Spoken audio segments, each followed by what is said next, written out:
अव्यक्तवाणी 15 नवंबर 1989 की रिवाइज हो रही है, जिसका शीर्षक है सच्चे दिल पर साहब राजी। ये बहुत परमात्मा किस पर खुश है, जिसका दिल सच्चा है।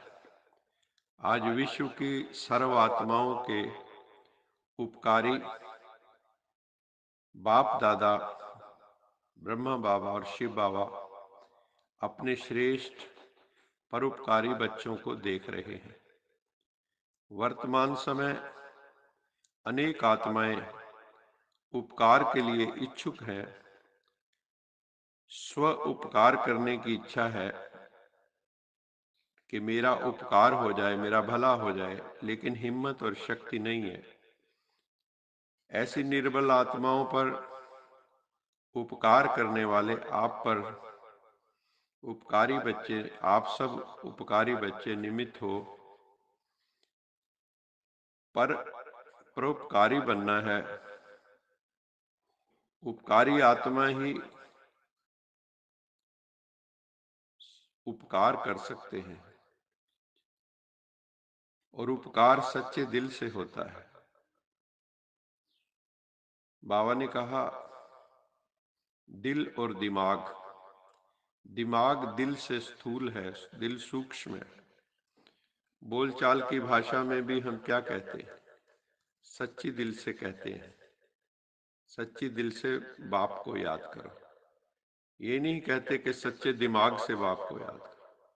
सच्चे दिल पर ही साहब राजी होता है। कहा भी जाता है विशाल दिमाग। ये विशेषता भी होनी चाहिए, क्योंकि इससे हम ज्ञान के पॉइंट्स को अच्छी तरह धारण कर सकते हैं। लेकिन जो परमात्मा को दिल से याद करने वाले हैं, वो तो पॉइंट रूप बन जाते हैं। पॉइंट रूप बनना है। सच्ची दिल वाले सच्चे साहब को राजी करने के कारण परम पिता परमात्मा सत्यम शिवम सुंदरम की विशेष दुआओं के पात्र बनते और सच्चाई की शक्ति से समय प्रमाण उनका दिमाग युक्ति युक्त यथार्थ कार्य स्वतः ही करेगा, क्योंकि जो यथार्थ कर्म, बोल व संकल्प है, वो दुआओं के कारण ड्रामानुसार समय प्रमाण वही टचिंग उनके दिमाग में आएगी। तो बाबा यहाँ ये कह रहे हैं कि जिनको परम पिता परमात्मा सच्चे दिल से जो याद करते हैं, तो परमात्मा की दुआएं मिलने के कारण उनके दिमाग को युक्ति युक्त टचिंग होगी और वो यथार्थ कर्म फिर करेंगे। जिसने भगवान को राजी किया, वो स्वतः ही राज युक्त युक्ति युक्त हो जाता है। वो भगवान के सब राज समझ जाता है। जैसे यज्ञ की जब स्थापना हुई, शुरू शुरू में जो शुरू में आत्माएं निकली, पहला पूर, उनमें कोई भाषा की और भाषण की विशेषता नहीं थी, ज्यादा पढ़े लिखे भी नहीं थे।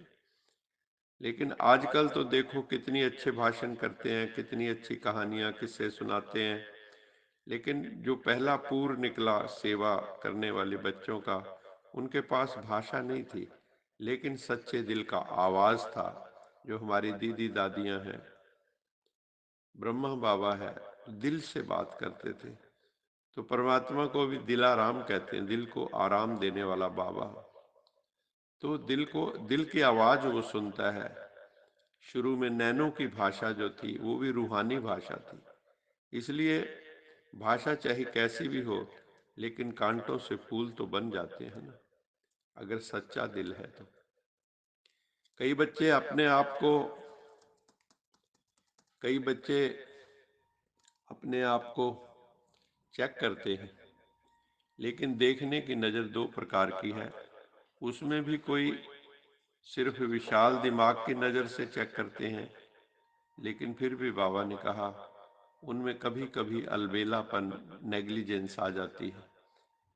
हर बात में वो क्या सोचते हैं, जितना भी किया, त्याग किया, सेवा की, परिवर्तन किया, इतना ही काफी है। इन आत्माओं से मैं बहुत अच्छी हूँ।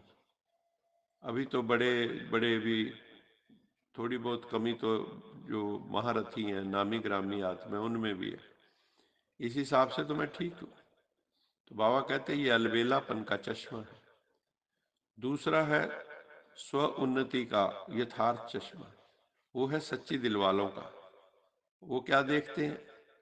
जो दिल वाला बाप को सदा पसंद है, वही संकल्प, वही बोल, वही कर्म करना है। यथार्थ चश्मे वाले सिर्फ बाबा को देखते हैं और स्वयं को देखते हैं, दूसरा व तीसरा कोई नहीं। मुझे ही बदलना है, इस धुन में रहते हैं। ऐसे नहीं कि दूसरा बदले तो मैं बदलूं, ऐसा विचार उनके मन में बिल्कुल नहीं होता। वैसे भी दुनिया में मानव जीवन के लिए मुख्य दो बातें बाबा ने बताई हैं, दिल और दिमाग। ये दोनों ठीक होने चाहिए। विशाल दिमाग होना चाहिए, सच्ची दिल होनी चाहिए। सच्ची दिल वाले को दिमाग की लिफ्ट मिल जाती। इसलिए सदा ये चेक करो कि सच्ची दिल से साहब को राजी किया है। सिर्फ अपने मन को या सिर्फ कुछ आत्माओं को तो राजी नहीं किया, भगवान को भी राजी करना है। बिना स्व परिवर्तन परिवर्तन के कोई भी आत्मा, मान लो स्व परिवर्तन नहीं किया, सेल्फ ट्रांसफॉर्मेशन, तो आप दूसरों को बदल नहीं सकते हो। माउंट आबू में, मधुबन भूमि में कोई भी आत्मा आती, वहां क्यों बदल जाते हैं? क्योंकि वहां प्रैक्टिकल देखते हैं, प्रैक्टिकल देख के बदलते हैं, सुन के नहीं बदलते। बाप की आज्ञा है, मुझ एक पिता को याद करो हर समय। अगर आज्ञा पालन करते हो तो आज्ञाकारी बच्चे को बाबा की दुआएं मिलती हैं और सब सहज हो जाता है। अगर बाप की आज्ञा को पालन नहीं किया तो बाप की मदद व दुआएं नहीं मिलती, तो हर काम मुश्किल हो जाता है। कभी भी स्वप्न में भी परेशान नहीं होना है, अर्थात श्रेष्ठ शान से परे नहीं होना है, अपने शान में रहना है। जो शान में रहते हैं वो कभी परेशान नहीं होते। तो अपनी कुर्सी पर बैठना है, जो बाबा ने हमें सोमान की कुर्सी दी, शान में रहो। चाहे बीमारी से, चाहे बच्चों से, चाहे अपने संस्कारों से, किसी से भी परेशान नहीं होना है, अपनी शान में रहना है। अपने को सदा डबल लाइट अनुभव करना है। जो डबल लाइट है उस आत्मा में माइट अर्थात भगवान से शक्तियां प्राप्त होती हैं। तो डबल लाइट भी हो और माइट भी हो। लाइट मैंने हल्का, लाइट मैंने प्रकाश। समय पर शक्तियों को यूज कर सकते हो, या समय निकल जाता है फिर पीछे याद आता है, क्योंकि अपने पास कितनी शक्तियां हैं ये हमें देखना है। अगर समय पर शक्तियों को यूज नहीं किया तो क्या कहेंगे? जिस समय जिस शक्ति की आवश्यकता हो, उस शक्ति को उस समय यूज कर सकें, इसी बात की आवश्यकता है। कई बच्चे कहते हैं माया आ गई, माया आ गई।